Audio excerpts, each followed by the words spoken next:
महाविद्यालयीन विद्यार्थिनीचा विनयभंग केल्याप्रकरणी आरोप असलेल्या प्राध्यापकावर अखेर कठोर कारवाई करण्यात आली आहे।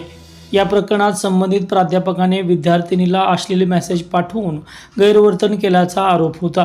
पोलीस तक्रार होऊनही महाविद्यालय प्रशासनाकडून कोणतीही ठोस कारवाई होत नसल्याने संतापाची लाट उसळली होती।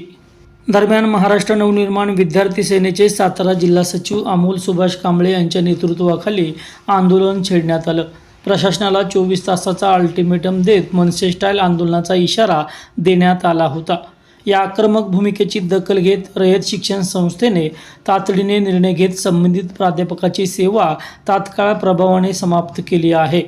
या कारवाईबाबत बोलताना अमोल कांबळे म्हणाले, विद्यार्थिनींच्या सुरक्षेशी तडजोड करणाऱ्यांना महाराष्ट्र नवनिर्माण विद्यार्थी सेना कधीही सोडणार नाही।